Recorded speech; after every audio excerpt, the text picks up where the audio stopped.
everybody. Thanks for watching. Just a quick reminder to Merkabah Scholar Society members, make sure you guys check your email. For those of you who did not make the meeting yesterday, the link has been sent out for you guys to download the video of the link. So make sure you guys check your email so you can download the video if you didn't make the meeting yesterday. The download link has been sent to your emails. Also, this is the final weekend for Merkabah Scholar Society membership. This is phase 3. After this phase, that'll be it. It will be all the way up to $500 after this weekend. So make sure you guys take advantage this weekend and grab it. Final chance, final phase. Definitely want to get in. So make sure you guys go ahead and grab it. Links are in the description to do that.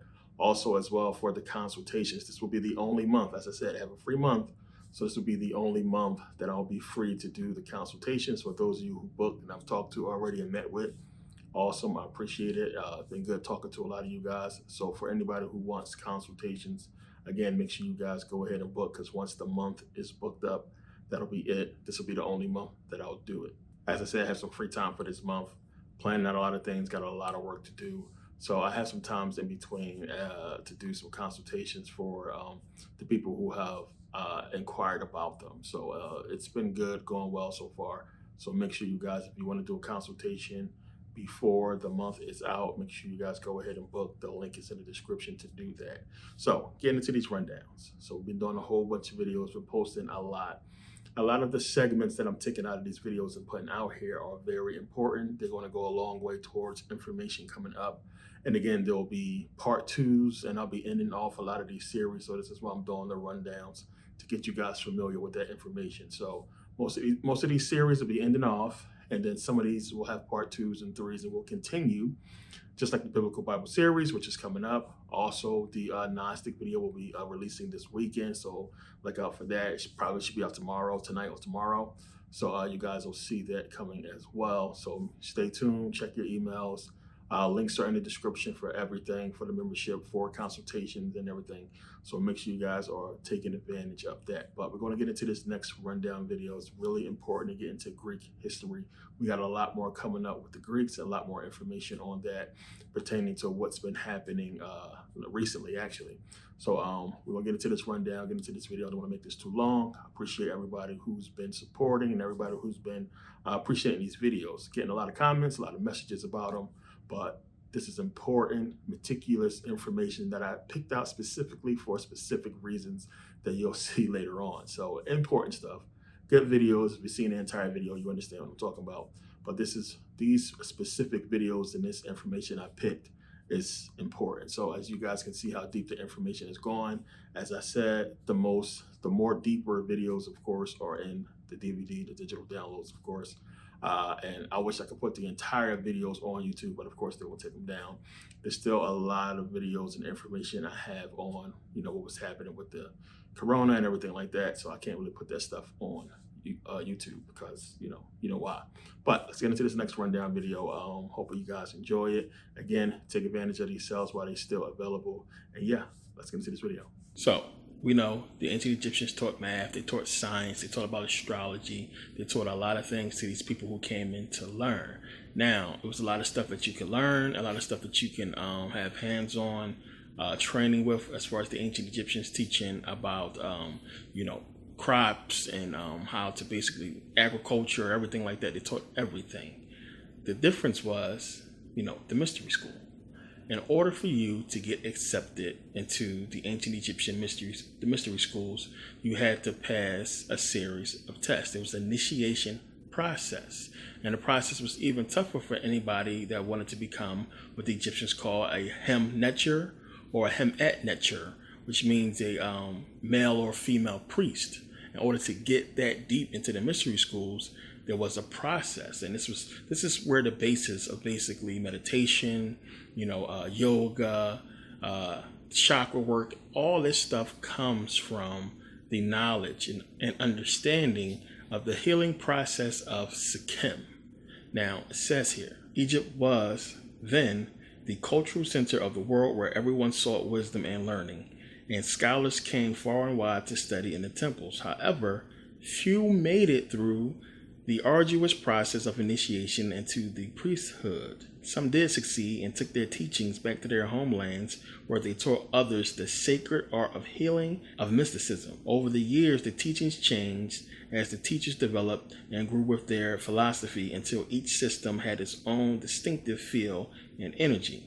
Now understand, this process, this test you had to take was a process of understanding how to feel energy. And it was a test that you had to take to prove that you can feel and understand different types of energy. This was a major part in the healing process and understanding how the ancient Egyptians were able to do a lot of stuff that they did.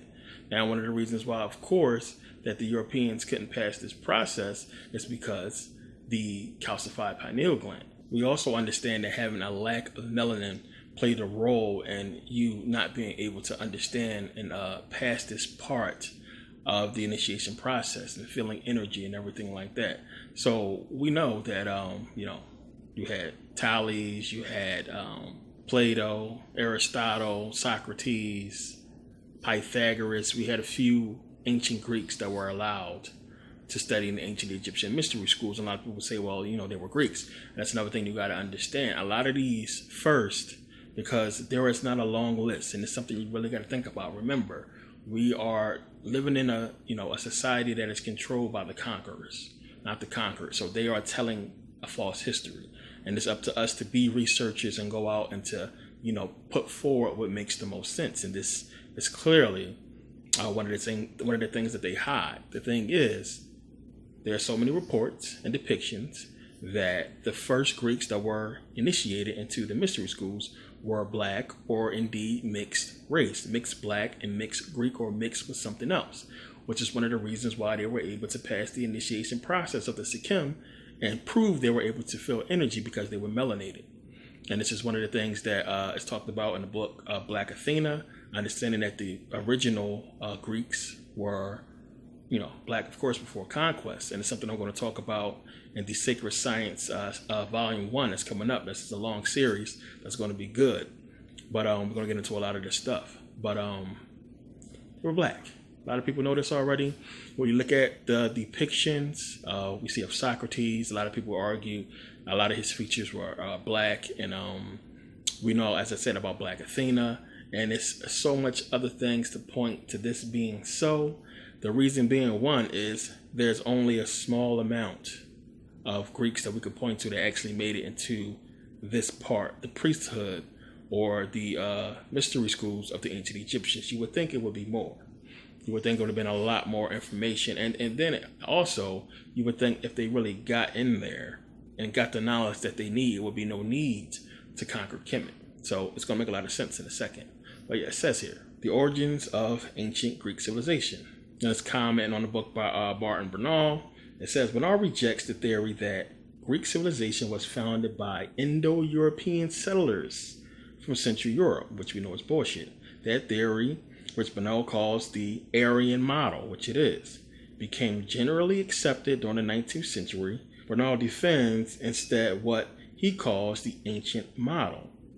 The name refers to the fact that both Egyptians and Phoenician influences on the Greek world were widely accepted in antiquity. And this is easy for people to understand. One, you had the Aryans come down from the north after the Ice Age or what have you, started to come into what we know as Greece.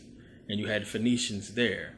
Eventually, as the Greeks admit themselves, that they were the ones who basically, they got the alphabet from the Phoenicians, which the Phoenicians got the alphabet from the Egyptians because the Phoenicians were Egyptians.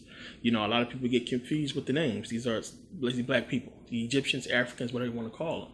They, of course, was in that area. There's no reason for anybody to think otherwise, because we got to understand, one, if you're talking about Heraklion, which was that port, and we're talking about ancient Egyptians, Northern Africans being in that part of Africa for who knows how long.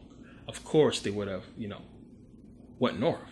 Of course, they would be able to cross the Straits of Gibraltar to get over there from Spain and be in Europe, which they was. And if you ever flew from Egypt to Greece, it's not that far of a flight. It's really quick. You can fly right over there.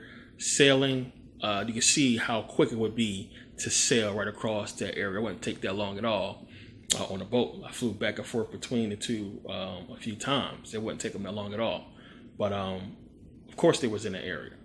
And when you understand, the wars that happened, and when they came down and started to basically mix in and blend in with the ancient Greeks, how you got these mixed, Africans and Greeks and white people, Aryans, and this is how they were basically infiltrated themselves into ancient Greek society. So understand, the Europeans that were too far from Melanin could not be, initiated into the mystery schools. They couldn't get in.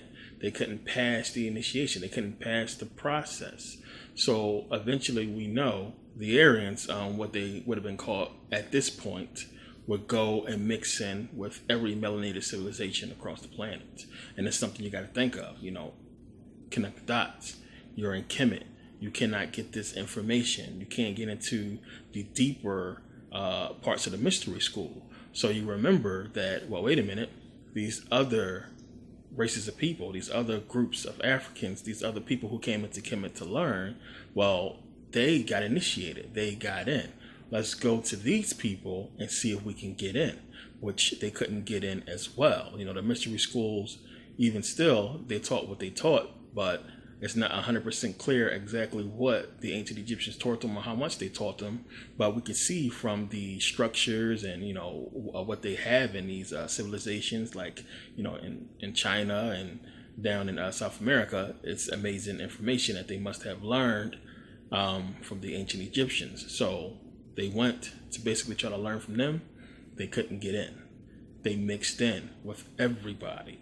They mixed in with, Chinese, came into India and basically took over and mixed in with them for a while.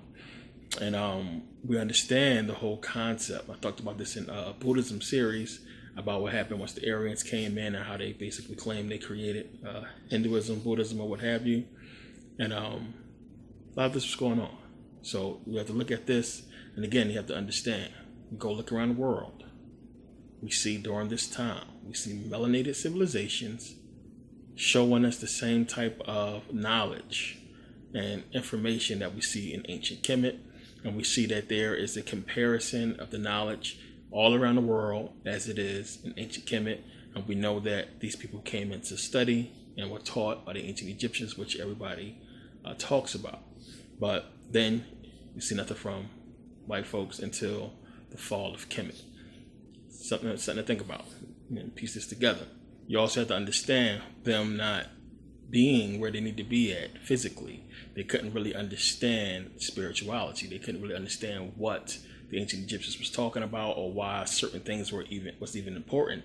Imagine trying to get into this mystery school and you can't grasp the fact that you can't get in because of something that you should be able to do that these other people are able to do. They couldn't understand it. They couldn't wrap their head around it. And I'm going to show you guys in the Sacred Science series about, one of the reasons why this was possible, and also how Greek mythology, and this is another big thing. We talk about Homer and a lot of the ancient Greek writers back then. You got to think about who these people really was. So I'm going to show you guys how, when we're talking about Greek mythology, when we're talking about all these characters, Zeus and Pythagoras, Zeus and Prometheus, and all these other people, that the pantheon of Greek mythology, these people, these beings were created by the Black Greeks, which makes a lot more sense to me when you understand what we're going to get into. They created these Greek gods. Now, it's going to be hard for people to accept this. But again, one of the questions you got to ask yourself, if you created, the pantheon of Greek mythology, I'm talking about the Greek gods, powerful as they is, all the stories, the mythologies and everything, if you created them, why would you then later, if you're trying to, bring people into the understanding of the whole Hellenization process, the whole Greek process. Now, as I talked about before, we know the ancient Egyptians understood a lot of it, but it makes more sense to understand that if these people that they were trying to force this stuff on understood it, but the reason why they understood it is because they created it. That makes a lot more sense, and that's exactly what it was. So think about it. If you're trying to push Greek culture, the Greek gods, onto civilizations of people, why would you not then use the pantheon of Greek gods if you created them? Why would you create Serapis? Why would you then go and dress like Egyptians instead of dressing like Greeks if you are the Greeks that created these powerful Greek gods? Think about that. If you have Hermes and Zeus and all these powerful Greek gods that's supposed to be white in your image that you created, why would you not push them as being the face, the forefront of your Greek religion? Think about that. Now, when we come in out of Greece, remember later the Greeks, if you look in Greece, what are they talking about? What are they worshiping? They're not worshiping Zeus. These Greeks is religious. They're Christians and Jews and Muslims. They're not into Greek mythology. They're not following the pantheon of the Greek gods that they supposedly created. Makes more sense when you begin to understand. But we're going to get into that in sacred science. But we got to look at that and understand, creating Serapis and why it would make more sense for them to go ahead and double cross and stab the Egyptians in the back who did so much for them. It will make more sense. I mean, everything starts to come together when you think about the Egyptians helping to build the Temple of Delphi and the Temple of Zeus. It makes more sense them taking the time to do this if they were the ones that created it in the first place, black people. And why then, when it was destroyed, the Greeks never rebuilt it, still in ruins. They never tried to fix it, still in ruins. During the entire Hellenization process, they do not push, these Greek gods. They don't push them across to everybody to try to force it onto the people. It's Serapis. It's something entirely different from what you would expect if you came up with the pantheon of Greek gods and Greek mythology. So now it's funny when you go back and start to understand the Greeks after the fall of Kemet, once they conquered and how they ruled and how they set up their civilization, and that their whole thing, their whole philosophy about, Greece and how they was going to run everything was based on rationality. What makes sense? What's the best thing to do? What makes sense? And anybody that's basing stuff off of, rationality, what makes sense, shows you one that they don't have a sense of spirituality. Now, when you take something that should be dealt with on a spiritual level and you don't deal with it spiritually at all, instead you attack it on a rational level, you change the energy of that spirituality. You change the energy of spirituality into something else. And for the Greeks, what they did, they basically changed the energy of spirituality into the energy of materialism, because to them, stuff didn't make sense to do so for spiritual purposes, when to them, survival and everything that really was important had to do with material. Eat, build, stay warm, so on and so forth. So it's like, what is the point of knowing this to cultivate what? If I can't grasp something spiritually, I got to worry about the physical, what I can experience, what's going on right now. So they basically based everything on the rational level of materialism. And in doing so, they created this energy of materialism. And we see that's exactly how everything basically began to spiral with them and begin to take shape as far as them building and going forward the way they went, them fighting over the lands the way they went. I mean, just think about it. It was like you had an organized process for a long time, and once they finally took over, they couldn't control themselves. The Wars of the Diadochi shows you there wasn't a spiritual process in sight. They killed each other. They didn't really care about anything. You had them come together. They couldn't rationally, separate the land. They was thinking about materialism. This is mine. I want this. This is better. And they fought and killed each other over our lands.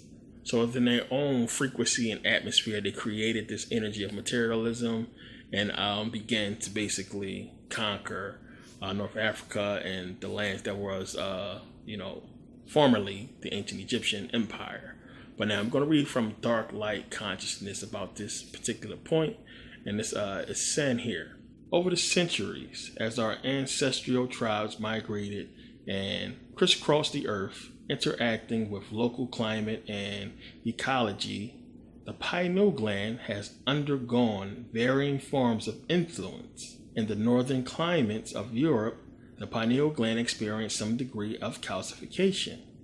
there is less calcification among people of Asia and the least amount of pineal gland calcification among people of more direct African background. This may have implications for mankind's experience of spirituality. I've been talking about this for a long time.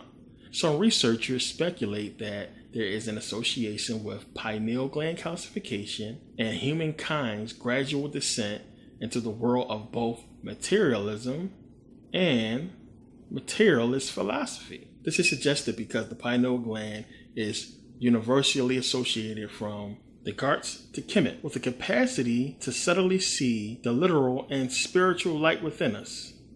As we move more into the material realm and lose more of our capacity for sensitivity to these realms, there is increasing pineal gland calcification.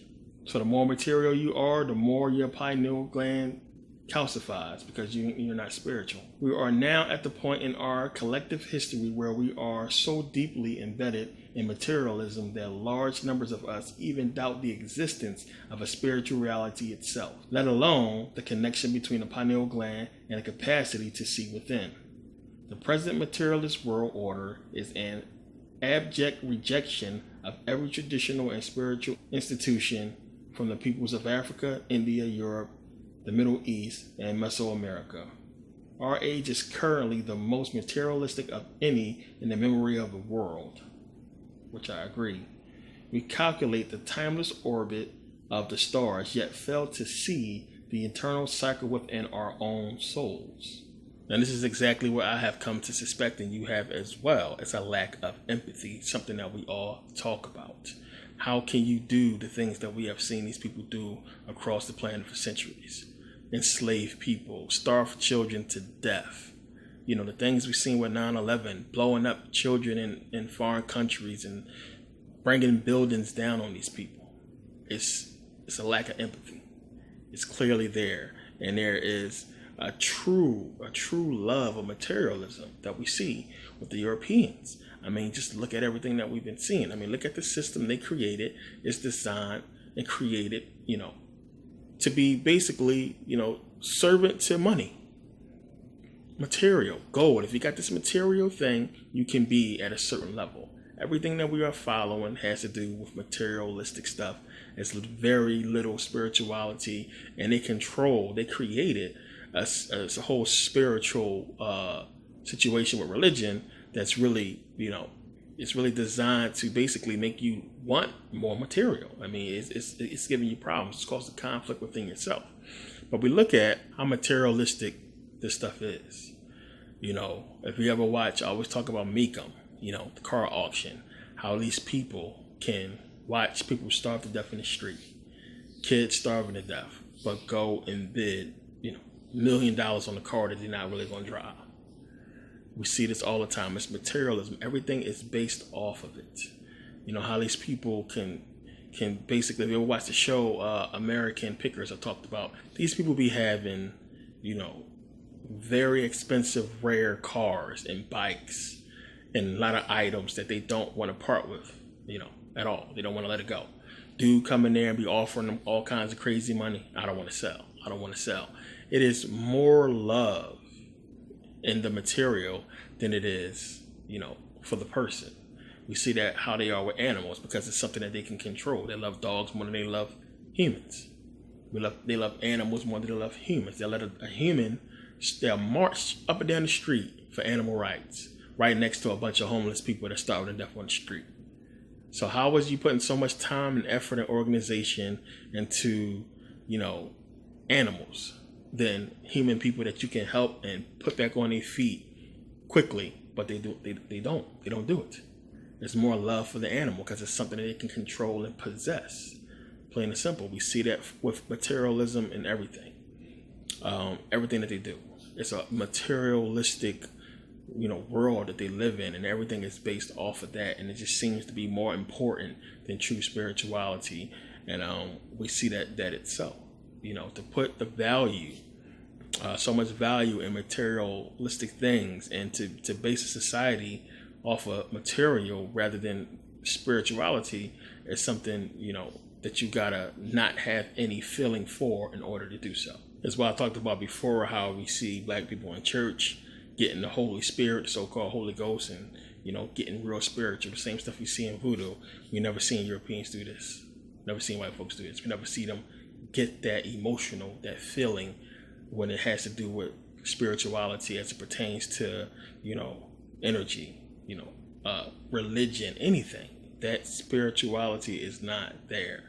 And we see how it's falsified with people like, Benny Hinn and all these people, these television evangelists that go around fraud and faking it for the money.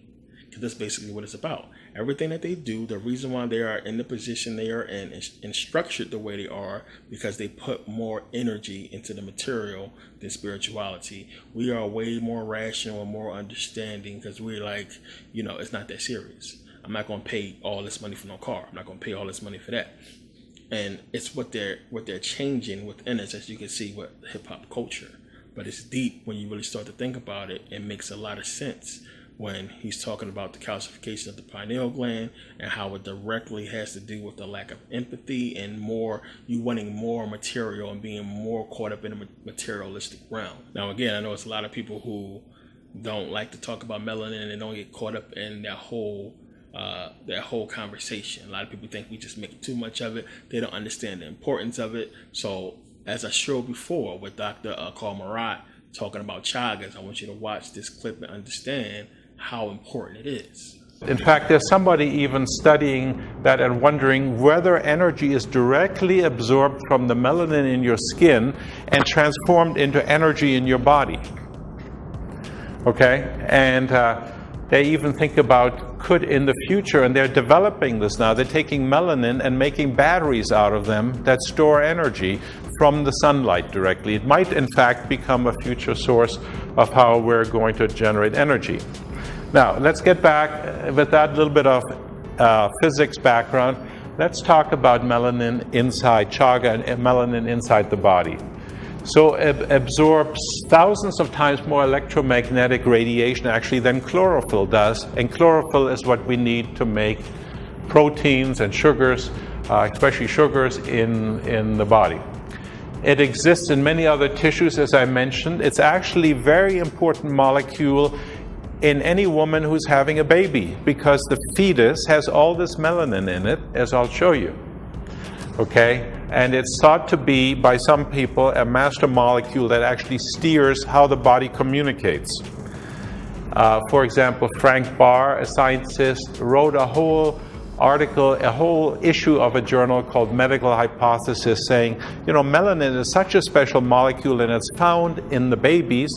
It may have a major role in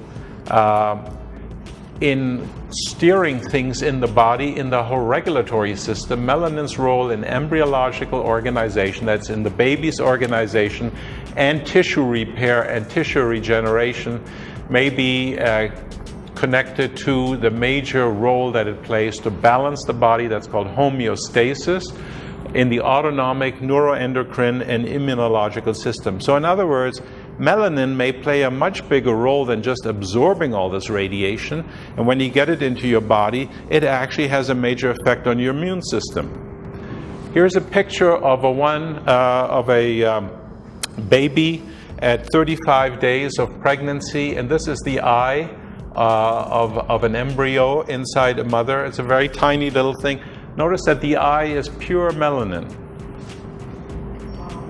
That's an amazing picture, isn't it? To see all this melanin is inside, and when the embryo first forms, there is what's called the dark streak. It's all melanin.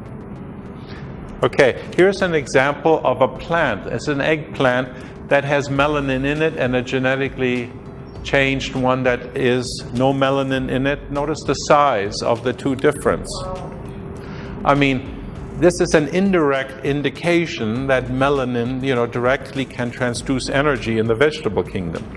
Now, the body is a living matrix, and you really want to get this because this is kind of part of the operating system of your body. And I know that as we're talking about it, you really have to strain a little bit to stay with me, but I think it'll make some sense here. The body is actually a communication system where everything is connected to everything else, and it works through light. It works through light. It's called biophotons. And in this communication system, cells have connections to other cells called integrins, and electrons and light flows between cells. So it's like a supercomputer. Your body is like a supercomputer, and the skin is connected to every other part of the body. So now, as I pointed out before, one of the things he is clearly not saying in that video is that Africans already possess an abundance of melanin. So all the stuff I'm telling you that you're going to have problems with if you don't have this Chagas or have this melanin, the blacks, the Africans will not have this problem. They produce it naturally. It's all over them. Their organs are secreting in it. They have pure melanin all over, so they won't have these problems. So that's something you got to think about. It's a major imbalance. It's a big problem going on that they will not tell Europeans, they will not tell white folks about this stuff to really make sense of their issues. And it's one of the things I've talked about before. You got to understand, before we was all on TV, and before we was even really allowed to be free and do all the stuff we was doing, crime was everywhere. It was all over the place. I talked about Dragnet and 1 Adam 12 and how it was showing only white folks on or committing all these crimes. Plain and simple. This is what was going on. This is what is a destructive society. And I believe that they were worried and scared that the people would eventually take over. Because at every point, just go back and look. Every time this government has put a law in place against these white folks, they said, fuck that shit. We go back to Prohibition. You had a whole crime organization across the country going against this government because of Prohibition, because they wanted their booze. They wanted that material possession. So Prohibition happened, and they basically had to end up saying, okay, we got to side with the people and make it legal because this crime is getting out of hand. It's the same thing with the mob. Look at what the mob did. They went against the government. They had organized crime because they said, you know what, this whole thing is a scam. It's about materialism. This stuff, these people is getting stuff. We supposed to sit around and work and be under they fucking thumb while they making all this money. We got to sit back and really work for this system. They understood it. So the mob did what they did. They went out and took until eventually they got with the program and they got organized and they had enough material possession and enough money to possess what they wanted. They put themselves in a position of power. It's exactly the MO of what these people do. So when they seen that this was going to keep happening, they had to flip the switch. And it's going to make a lot of sense as we go on. It's one of the reasons why they knew they had to allow us to mix, because they had to get melanin in these people to try to control and change that mindset. It was a destructive mindset, and it's not too much stuff they could have got over on the people with. After a while, the people would have took over. You can go back in history and look at how many kings got their head cut off or got killed by the people because they wasn't treating the people right. It has nothing to do with how much we love you and how you are a king. If you treat them right, treat them wrong, and fuck them on their material possessions, they're going to kill you. Just that simple. Can't mess with their money. They're going to kill you. All the rioting and marching and everything like that. You start messing with their material stuff, it's going to be a problem. So we can clearly see there are effects to having little to no melanin. And one of the things you understand is having little melanin in the brain is one of the biggest issues, one of the biggest things that's going on. So your brain has basically this coating of melanin. And where that melanin is in the brain is really rich in iron, which we know iron is a metal. And you have your brain waves that's basically creating this electromagnetic radiation, which is basically producing an electromagnetic field, the brain. I talked about this before, how you have an electromagnetic field from the heart and from the brain as well. So now, because of this iron and because of these brain waves, your brain can basically be influenced by, magnets, by magnetism.